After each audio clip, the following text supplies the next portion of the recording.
Telo miantaona ny dingana voalohany dia fandraisana ny dossier na hoe recevabilité. Io dingana io voalohany io dia nijerena raha feny antota taratasy ny ilaina ary voapetraka ara-potoana na ny taratasy fangatahana firotsahana okambana amin'ny komity filan-kevitry ny fampihavanana malagasy na ny antota taratasy rehetrarehetra voafepetra araka ny didy sy ny lalàna.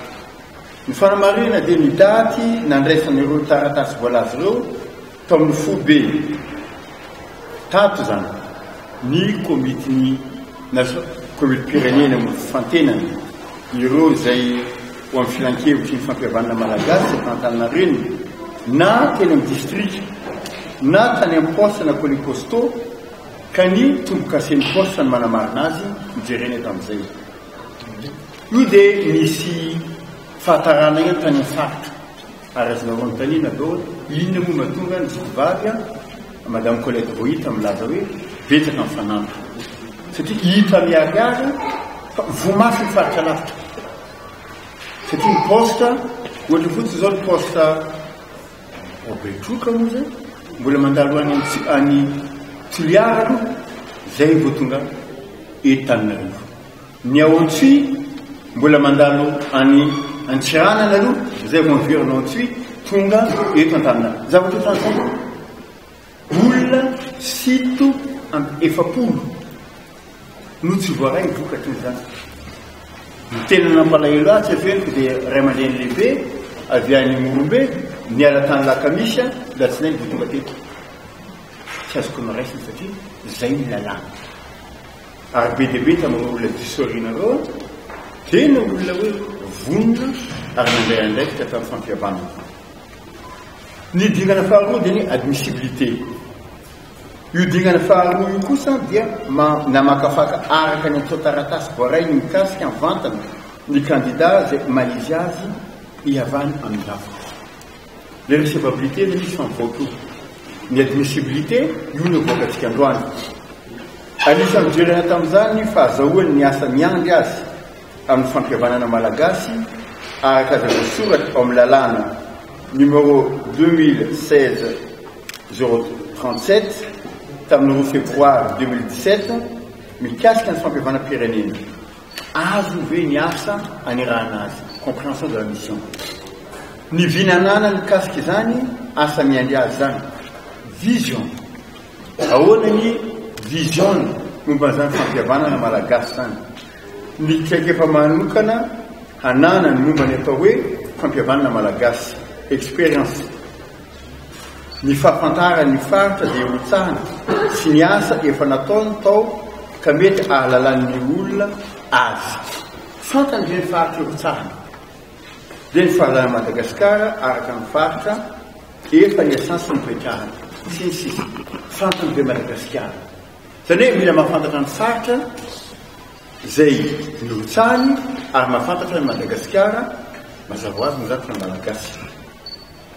Ny dingana fahatelo zay tonga karapitso dia ny entretien public.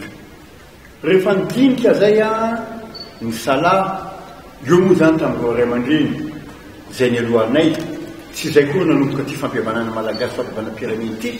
Nidinika tamin'ny vitsivitsy zay ary nidinika tamin'ny maromaro.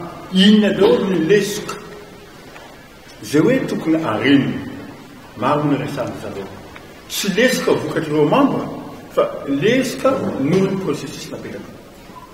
Dia ny hita zany matetika be ny ayahiny le malagasy olo pirenena malagasy satria tsy mazava aminy tsy hitany atoa tsy nandray anjara. Zay ny antony sidibaka natao fa tsy hoe enquête de moralité angamba hitanareo fa misy atao enquête d'environnement zany hoe fantarina hoe iza marina ny any fiarahamonina misy azy, iza marina any asany amin'ny andraikitra ny raisiny, inona ny vokany. Raha zao dia inona ny vokany, raha nanao zao dia inona ny vokany. Ka angatahana ny olona iteny ka ny enquête d'environnement zany dia miantso zay ny fiarahamonina pirenena, miantso zay ny district, miantso zay ny fikambanana maro isan-karazany. Dia zahay koa satria zay eto dia samy olona fa niaina eran'ny Madagasikara aloha ary fantatra reo ny indrindra reo zokizokina zay.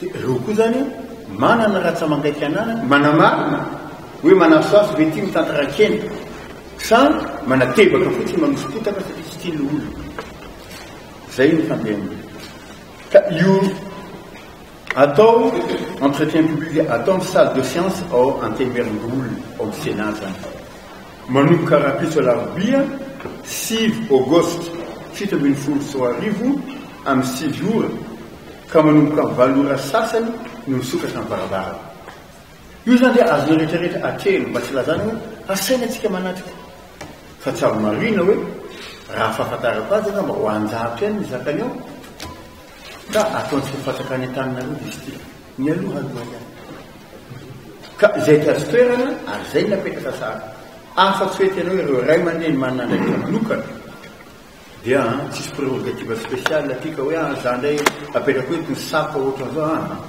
zay tonga aloha dia tonga aloha ary efa nalamina ary voalamina miaraka amin'ny amin'ny Sénat ahoana moa Sénat antsika io ny olona apetraka eo amin'ny fampiavana malagasy any reo no antsonao olon-kely ny Madagasikara afaka andamina atsika ka mifanaraka tsara amin'ny anjaratoeran'ny olona ary fatatsika fa ny antenueran-dolo letra ao ny andininany amin'ny économie toekarena ny sosialy ny kolotsaina ary koa ny politika ka tsy resaka politika fa ao antsika mianakavy io dia zay ny fidianany ao